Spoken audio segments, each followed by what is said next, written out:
All right, folks, we've got serious business to discuss this video.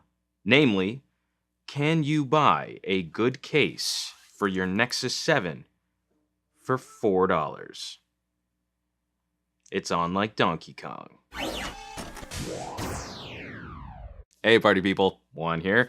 And have you ever done that thing where you're searching around on Amazon at like 3 in the morning for smartphone and tablet accessories, and you come across something that's probably too good to be true, but you go ahead and buy it anyway? That's sort of what I did with this Nanum Ultra Slim Fit case made by Mercury USA. It's a $4 case cover for your Nexus 7, and I thought we'd just go ahead and take a look at it today, see what kind of protection and style you can get for $4. Okay, this Nanum Ultra Slim is a book cover flap style case, which does a pretty good job of protecting just about every surface on your Nexus 7. There are cutouts for the microphone at the top. There's a speaker cutout on the back. There's this weird sort of circular hole here in the middle, which I'm not entirely sure what it's for. It does a pretty good job of helping you pop the Nexus 7 back out of the case, so maybe that's what it's there for. I know the NFC radio is just a little bit higher. You still can use NFC through this case. Cutouts for the volume rocker and power switch.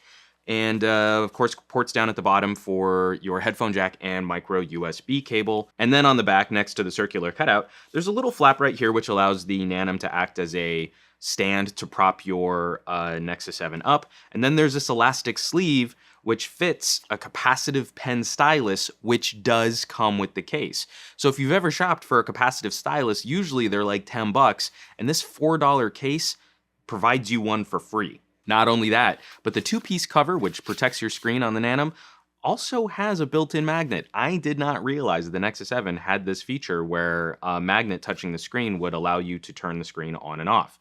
So screen goes off, screen goes on, screen goes off, screen goes on. That's pretty cool. When we discuss fit and finish, it's hard to be overly critical of a case which cost you $4. Some of the stitching around the outside edges and around the circular piece right here is a little uneven. That can be somewhat distracting. But when you've got your Nexus 7 in this case and you see how well they've done of making sure that the cutouts match where the different ports should be and where the buttons are, it actually presents a very attractive look. You know, it makes your Nexus 7 look very clean, and this is a professional way to sort of display a tablet, especially with your capacitive stylus holder on the back. It just looks like it's ready for work, and it looks like it would fit right at home in a laptop bag full of corporate documents, for example. Now, the Nexus 7 is held in place by a series of bevel-edged plastic clips that hit all four corners.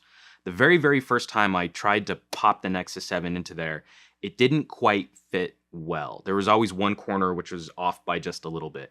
I found that by putting that clip in first, whichever clip was sort of ill-fitting, that the rest of them would pop into place. And while the outside of the case is attractive, and there's been obviously some attention to the details on cutouts and ports, the inside of the case, not quite so much. You can see this soft fabric covering, which sort of protects the back of your Nexus 7 from getting scratched up, doesn't quite line up with all of the different seams along the inside. And that's probably another cost-saving measure to make sure that this case comes in inexpensively. And also, your Nexus 7 is going to be covering all of that up anyway, so why go overboard trying to make sure that it's as clean and as attractive as possible when chances are no one's ever going to see that. If this case were more expensive, that would probably bother me, but for $4, it's hard to complain about something that most people are never going to see.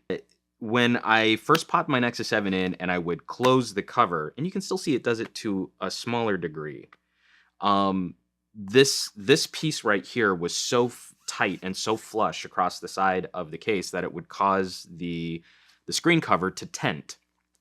And that wouldn't necessarily be a bad thing. You know, it's still protecting the screen if anything were to hit it. But because of the magnet built into the side of the flap, it was constantly toggling my screen on and off. Screen goes off, screen goes on. So for the first day that I used this case out in the wild, I actually got pretty miserable battery life, and I didn't figure it out until a little bit later that every time the cover would pop up like this, it was just basically draining my battery. I had to work the case quite a bit to try and get that to loosen up a little so that the screen cover would lay a little more flush. And so folding the screen cover back to hit that little flap right there, it actually does a pretty good job of propping your Nexus 7 up. Get it? Nexus 7 up. It's a soda joke.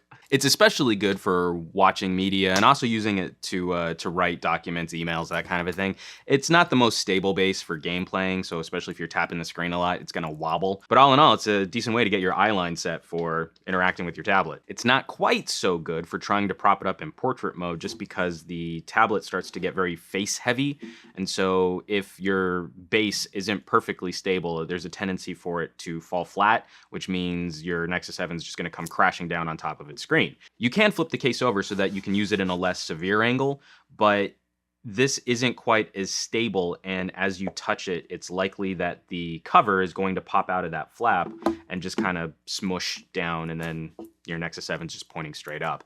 It does really seem to work best in only this one sort of prop-up capacity. And thankfully, it doesn't add a tremendous amount of bulk to the Nexus 7, which is already a touch thicker than other options like, an iPad mini. But it gives it a good feeling in the hand. It also passes that pick it up off a table test. So it's got a really nice texture and feel to it. This fabric covering, it's just a nice way to sort of protect our gadgets. It's got a nice aesthetic. It's got a good feel to it. You like holding it. And those are the things that I like about cases which serve more than just the function of protecting your gadget, but also add just a little bit of fashion or a little bit of comfort to the mix as well. So if you're looking for an inexpensive way to clothe and protect your Nexus 7, I'd at least check out the Nanum Ultra Slim Fit case.